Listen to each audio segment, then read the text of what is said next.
C'était un dimanche ensoleillé de mai, à Paris, et le doux parfum des fleurs des marchés de rue envahissait ma cuisine par la fenêtre entr'ouverte.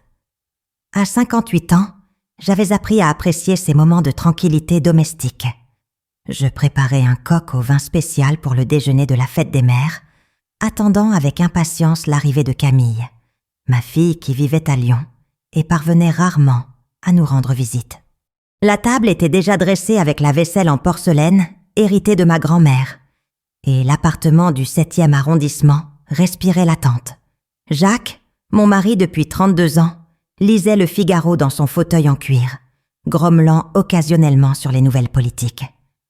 Tout semblait parfait pour une célébration en famille, jusqu'au moment où la sonnette retentit avec insistance, brisant la paix matinale que nous chérissions tant en ce matin spécial de printemps. Je descendis les marches de marbre usé de l'immeuble haussmannien où nous vivions depuis 2 décennies, sentant l'écho de mes pas résonner dans le hall d'entrée orné. Devant la porte, je trouvais seulement une petite boîte en carton brun posée contre le chambranle, sans aucun livreur en vue. Il n'y avait pas d'étiquette postale, juste mon nom écrit à la main, dans une calligraphie que je reconnus immédiatement comme étant celle de Camille. Le ruban de soie rouge était noué de manière désinvolte, comme s'il avait été fait à la hâte ou par des mains nerveuses. Je pris la boîte avec précaution, notant qu'elle était plus légère que prévu, et remontai à l'appartement.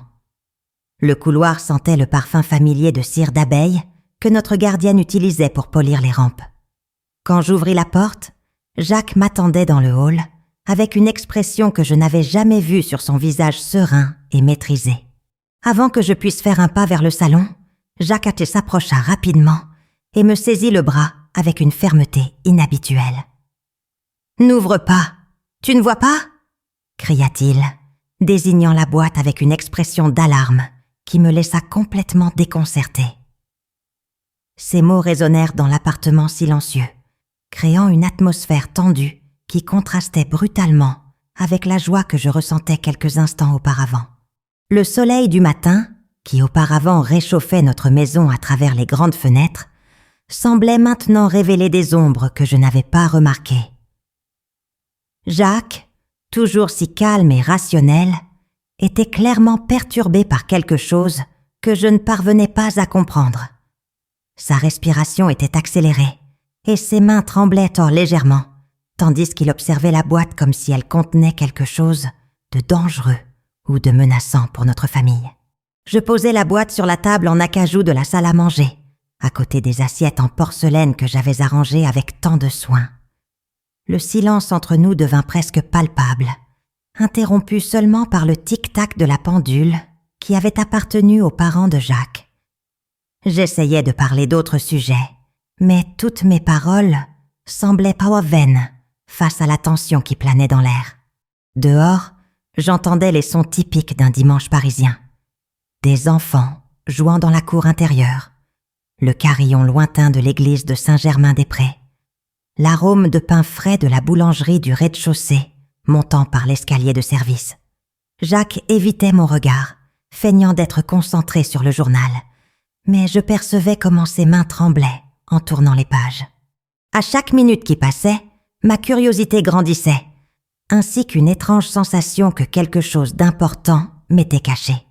Vers 15 heures, lorsque le soleil commença à s'incliner sur les toits d'ardoise du quartier, je ne pus plus supporter l'incertitude qui rongeait notre après-midi.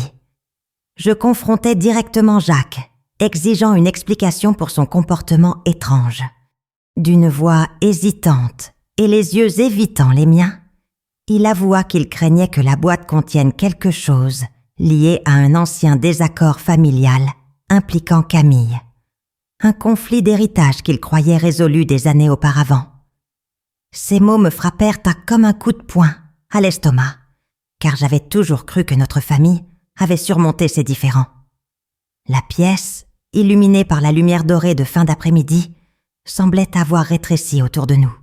Je sentis comme si le sol se dérobait sous mes pieds, et un sentiment de trahison commença à se former dans ma poitrine, non seulement à cause des soupçons de Jacques envers notre fille, mais aussi parce qu'il m'avait caché ses craintes. Finalement, Prise d'un courage que je ne me connaissais pas, je décidai d'affronter toute vérité que cette boîte pouvait contenir. Les mains tremblantes légèrement, je dénouai le ruban rouge devant le regard inquiet de Jacques. À l'intérieur, je trouvai un carnet recouvert de tissu fleuri, accompagné d'une lettre manuscrite et de quelques vieilles photographies jaunies par le temps. C'était un journal de souvenirs que Camille avait compilé. Des recettes de famille, des histoires de notre enfance ensemble, des photos de moments heureux que nous avions partagés au fil des ans. La lettre exprimait son amour et sa gratitude pour tout ce que j'avais fait en tant que mère, s'excusant de ne pas être présente pour cette fête des mères. Jacques, visiblement honteux de ses soupçons infondés, me serra fort dans ses bras, et ensemble nous pleurâmes. Moi d'émotion, lui de soulagement.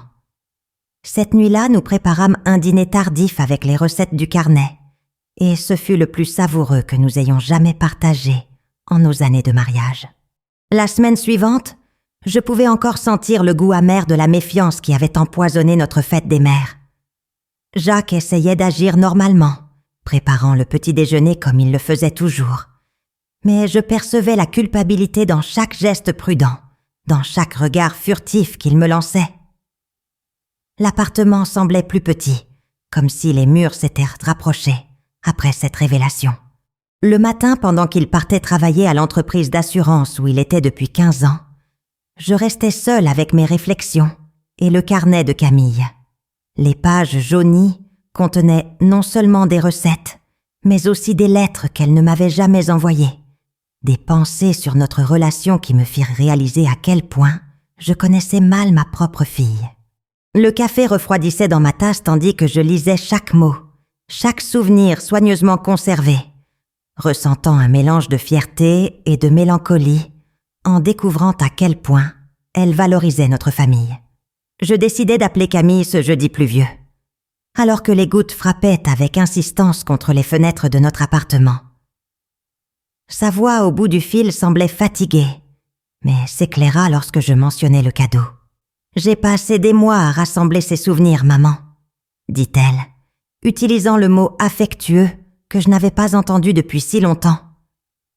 Je voulais que tu saches à quel point notre famille compte pour moi, surtout après tous les malentendus du passé. Nous parlâmes pendant presque 2 heures, ce qui n'était pas arrivé depuis des années. Elle me raconta son travail de professeur de littérature à Lyon, les élèves qui la défiaient quotidiennement, le petit appartement qu'elle partageait avec une collègue. Pour la première fois depuis longtemps, j'eus l'impression de vraiment connaître ma fille. Pas seulement la version idéalisée que j'avais créée dans mon esprit pendant toutes ces années de distance physique et émotionnelle. Jacques rentra à la maison ce soir-là, portant un bouquet de pivoines blanches, mes fleurs préférées, qu'il avait achetées chez le fleuriste de la rue de Rivoli. Son geste silencieux parlait plus fort que n'importe quelle excuse verbale. Pendant le dîner, nous parlâmes enfin ouvertement de l'incident. Il m'expliqua que ses craintes venaient d'une époque où Camille, encore adolescente, s'était impliquée dans des discussions animées sur l'héritage de sa tante, des discussions qui avaient laissé des cicatrices en nous tous. Je pensais qu'elle pourrait ramener ses problèmes, avoua-t-il, remuant nerveusement le risotto que j'avais préparé. Je ne pouvais pas supporter l'idée de te voir à nouveau blessée. Ces mots me firent comprendre que, derrière sa méfiance, il y avait en fait un instinct protecteur mal dirigé, une tentative maladroite de me préserver d'une douleur qui n'existait que dans son imagination. Le week-end arriva avec un ciel bleu cristallin, typique de la fin mai à Paris. Je décidai d'utiliser ce moment de clarté pour organiser une visite surprise à Camille, à Lyon. L'idée me vint en feuilletant de nouveau son carnet de souvenirs, m'arrêtant sur une page où elle avait écrit sur notre dernier voyage ensemble, il y a près de 5 ans. Jacques hésita d'abord, mais accepta lorsqu'il vit la détermination dans mes yeux. Nous réservâmes des places dans le TGV pour le dimanche suivant, et je passais les jours précédents à préparer une petite valise avec quelques effets personnels qu'elle pourrait aimer avoir. De vieilles photos, une poupée de porcelaine qui était sa préférée dans son enfance, un foulard de soie qui avait appartenu à ma mère. L'attente du voyage apporta une nouvelle énergie à notre maison. Le sentiment que nous nous dirigions enfin vers la guérison de vieilles blessures que nous avions laissées ouvertes trop longtemps. Le voyage en train jusqu'à Lyon fut silencieux, mais confortable. Jacques me tenait la main tandis que nous observions le paysage français défiler par la fenêtre. Des champs de lavande encore en bouton, de petits villages aux clochers médiévaux, des vignobles qui s'étendaient à l'horizon. Camille nous attendait à la gare, plus mince que je ne me souvenais, vêtue d'une robe bleue qui mettait en valeur ses yeux clairs, hérités de son père. L'étreinte que nous échangeâmes dura de longues minutes, et je sentis des larmes mouiller mon épaule. Elle nous emmena visiter son appartement, un petit studio chaleureux dans le quartier de la Croix-Rousse, décoré de plantes et de livres, empilés sur chaque surface disponible. Le soir, nous cuisinâmes ensemble l'une des recettes du carnet, le bœuf bourguignon de grand-mère Marie, pendant que Jacques jouait avec le chat siamois qu'elle avait récemment adopté. Pour la première fois depuis des années, je me sentis complète, comme si une pièce fondamentale du puzzle de ma vie avait enfin trouvé sa place. Au retour à Paris, dans le train de nuit qui traversait l'obscurité française, je réfléchis à la façon dont un simple malentendu avait failli nous coûter de précieuses années de relations familiales. Jacques dormait à mes côtés, enfin, en paix, après des jours de tension. Dans mon sac, je portais un nouveau souvenir. Une photo que Camille avait prise de nous trois, sur le balcon de son appartement, avec la ville de Lyon, illuminée, en arrière-plan. Cette image deviendrait le symbole d'un nouveau départ pour notre famille. Une preuve que l'amour véritable trouve toujours un chemin pour surmonter les peurs et les soupçons infondés. Lorsque nous arrivâmes à Paris, le lendemain matin, l'appartement du 7e arrondissement nous accueillit avec un parfum familier de lavande et de cire d'abeille. Mais il y avait maintenant quelque chose de différent dans l'air. Un sentiment de plénitude que je n'avais pas ressenti depuis des années. Parfois, pensais-je, ce que nous craignons le plus est précisément ce qui peut nous guérir. Dans les semaines qui suivirent notre visite à Lyon, nous établîmes une nouvelle routine familiale qui incluait des appels hebdomadaires avec Camille tous les mercredis soirs. Jacques, qui auparavant évitait ces conversations, y participait désormais activement, l'interrogeant sur son travail, sur les livres qu'elle lisait avec ses élèves de lycée. Lors d'un de ces appels, Camille nous parla d'un projet spécial qu'elle développait, une anthologie de lettres familiales françaises du XXe siècle, inspirée justement du carnet de souvenirs qu'elle m'avait donné. J'ai réalisé qu'il y a tant d'histoires inédites dans nos tiroirs, dit-elle, la voix pleine d'enthousiasme. L'idée m'émut profondément, car elle représentait une manière de transformer notre expérience personnelle en quelque chose de plus grand, qui pourrait toucher d'autres familles. Jacques sourit pour la première fois depuis l'incident, et à ce moment-là, je compris que nous reconstruisions véritablement les liens que le temps et la distance avaient affaiblis. Un mois plus tard, Camille nous surprit avec une visite inopinée, un samedi de juin. Elle arriva, 2 valises prises à la main et un sourire nerveux, expliquant qu'elle avait demandé un transfert pour une école à Paris et aimerait rester avec nous jusqu'à ce qu'elle trouve son propre appartement. La nouvelle me rendit euphorique, mais aussi un peu appréhensive. Notre appartement de 2 chambres, qui pendant des années n'avait abrité que Jacques et moi, devrait s'adapter à une nouvelle dynamique familiale. Pendant le dîner, nous préparâmes ensemble une ratatouille, chacun responsable d'un ingrédient, et la cuisine s'emplit de rires et de conversations que nous n'avions pas entendues depuis des décennies. Jacques, initialement timide face à cette proximité soudaine, se détendit progressivement, racontant des histoires de travail qui faisaient rire Camille aux larmes. En les observant interagir, je réalisais que le temps perdu était récupéré naturellement, sans forcer les situations ni tenter d'effacer le passé, mais simplement en construisant de nouveaux souvenirs sur les anciens. La vie quotidienne apporta des défis inattendus qui mirent à l'épreuve notre harmonie familiale, récemment restaurée. Camille travaillait tard à corriger des copies et à préparer ses cours, transformant notre table de salle à manger en un bureau improvisé, couvert de livres et de papiers. Jacques, habitué au silence matinal, dut s'adapter aux habitudes d'une fille qui se levait en chantonnant et préparait un café trop fort à notre goût. De petites discussions sur les tâches ménagères, les horaires de douche et l'utilisation de la télévision nous rappelèrent que nous étions 3 adultes essayant de partager un espace qui, pendant des années, avait été notre refuge intime. Un matin particulièrement tendu, lorsque Jacques se plaignit des livres éparpillés dans le salon, Camille éclata en sanglots, avouant qu'elle se sentait comme une intruse dans notre routine établie. À ce moment-là, je réalisais que nous devions avoir une conversation honnête sur les attentes et les limites, si nous voulions que ce nouvel arrangement fonctionne pour tout le monde. Nous organisâmes une réunion de famille un dimanche après-midi, chose que nous n'avions jamais faite formellement auparavant. Assis dans le salon, avec le soleil de juin entrant par les fenêtres ouvertes et le bruit lointain du marché de la place des Vosges, nous établîmes des règles de vie de base. Camille s'engagea à garder ses affaires de travail organisées et à respecter nos moments d'intimité. Jacques accepta d'être plus flexible face aux changements de routine et d'inclure activement notre fille dans les décisions domestiques. J'assumais le rôle de médiatrice, mais fixais également mes propres limites, précisant que j'avais besoin de temps seul pour mes activités personnelles, comme le cours d'aquarelle que je fréquentais tous les mardis depuis 5 ans. La conversation dura près de 3 heures, mais se termina par des embrassades et un sentiment collectif que nous avions jeté les bases d'une vie commune saine. Ce soir-là, nous préparâmes des crêpes ensemble, chacun apportant une garniture différente, symbolisant notre diversité au sein de l'unité familiale.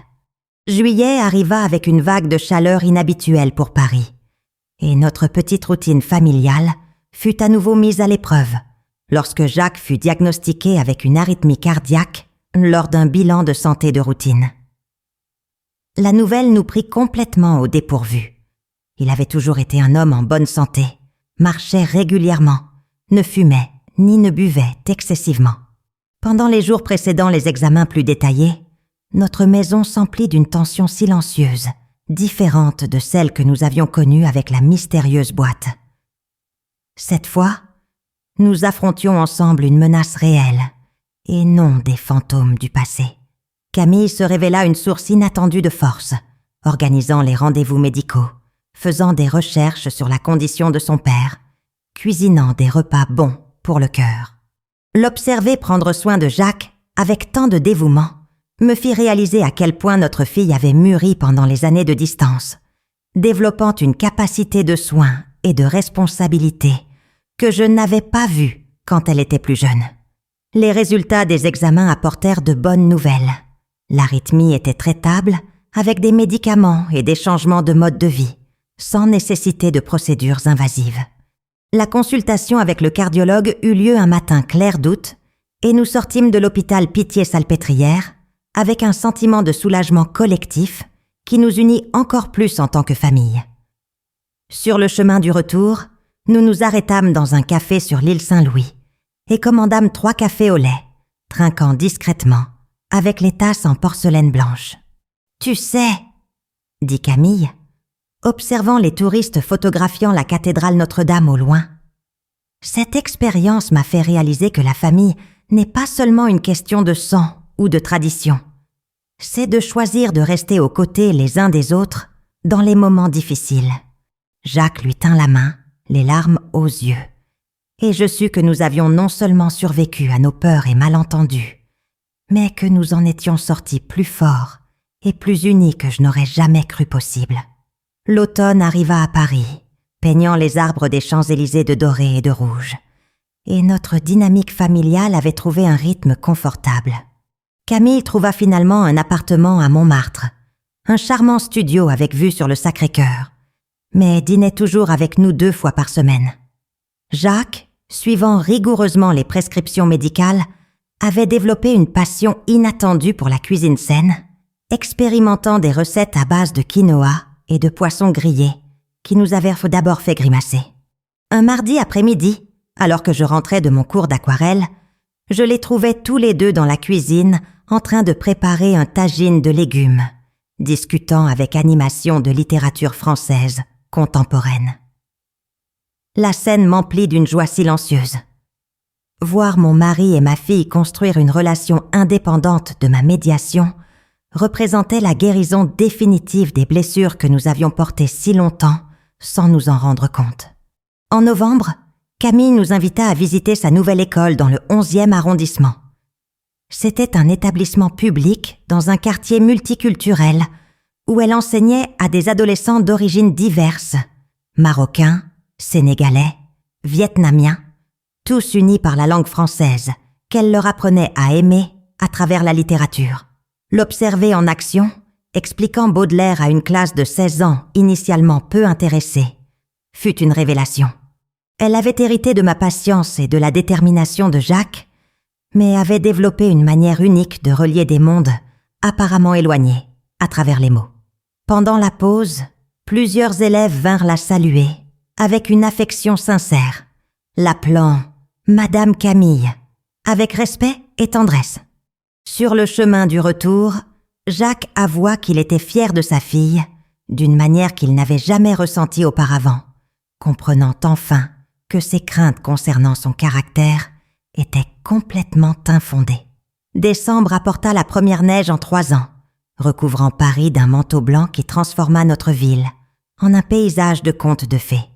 Nous décidâmes de célébrer Noël tous ensemble, pour la première fois depuis que Camille était adolescente. Nous passâmes un après-midi entier au marché de Noël des Champs-Élysées, choisissant des décorations traditionnelles alsaciennes et buvant du vin chaud fumant qui réchauffait nos mains gantées. Jacques, qui avait toujours considéré les festivités de Noël comme une obligation commerciale, montrait un enthousiasme enfantin en choisissant des cadeaux pour Camille. Nous achetâmes un petit sapin parfumé que nous installâmes dans le salon, à côté du piano que personne n'avait touché depuis des années. En décorant les branches avec des boules dorées et argentées, Camille nous raconta ses souvenirs de Noël pendant les années où nous vivions séparés, révélant qu'elle avait toujours maintenu nos traditions familiales, même à distance, préparant seule la bûche de Noël que je lui avais apprise enfant. Le réveillon de Noël fut d'une simplicité magique. Nous préparâmes ensemble un menu français traditionnel. Des huîtres de Normandie, du saumon fumé, du foie gras que Jacques avait commandé dans une épicerie fine spéciale, et la fameuse bûche de Noël que nous fîmes en suivant la recette de l'arrière-grand-mère de Camille. La table était dressée avec notre plus belle vaisselle, des bougies allumées et des branches de gui que Camille avait cueillies au bois de Boulogne. Pendant le dîner, chacun de nous partagea un souvenir spécial de l'année qui se terminait. Jacques parla de la façon dont il avait appris à faire confiance à nouveau. Je mentionnai la joie de redécouvrir ma fille en tant qu'adulte. Et Camille nous remercia d'avoir ouvert les portes de notre maison et de notre cœur quand elle en avait le plus besoin. À minuit, nous échangeâmes des cadeaux simples mais significatifs. Je donnai à Jacques un livre de recettes bonnes pour le cœur. Il m'offrit un nouveau set de pinceaux pour l'aquarelle et Camille nous surprit avec une version reliée du livre de souvenirs familiaux qu'elle était en train d'écrire, incluant notre histoire récente de réconciliation. La nouvelle année arriva avec des promesses silencieuses de continuité et de croissance. Camille avait décidé de suivre un master en littérature comparée à la Sorbonne, un projet qui la maintiendrait à Paris pour les 2 prochaines années. Jacques, inspiré par la transformation de notre famille, commença à écrire ses propres mémoires, documentant son expérience en tant que cadre d'assurance pendant les décennies de changements économiques en France. Je repris une ancienne passion pour le jardinage, transformant notre petit balcon en un jardin suspendu avec des herbes aromatiques et des fleurs saisonnières.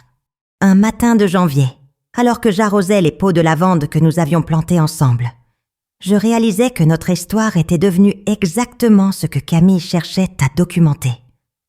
Un récit sur la façon dont le temps et le pardon peuvent guérir des blessures qui semblaient incurables, sur la façon dont l'amour familial trouve des moyens inattendus de se réinventer quand on s'y attend le moins. En mars, nous reçûmes la nouvelle que le projet de Camille sur les lettres familiales avait été accepté par une maison d'édition parisienne spécialisée dans les mémoires historiques. L'appel arriva un mardi après-midi, alors que je rentrais de mon cours d'aquarelle avec les mains encore tachées de bleu outre-mer. Sa voix au téléphone débordait d'émotion. « Maman, ils veulent publier notre livre. Notre histoire va aider d'autres familles à se reconnecter. » Jacques, qui écoutait la conversation depuis la cuisine, courut pour partager l'étreinte de célébration. Ce soir-là, nous dînâmes du champagne et des fromages français, trinquant non seulement au succès professionnel de notre fille, mais au voyage extraordinaire que nous avions parcouru ensemble depuis ce matin de mai, où une simple boîte en carton brun avait failli détruire notre confiance mutuelle. Parfois, réfléchis-je en observant ma famille réunie autour de la table éclairée par des bougies, ce que nous craignons le plus est précisément ce qui peut nous guérir. Et notre guérison était devenue un cadeau pour d'autres familles confrontées à des défis similaires aux nôtres.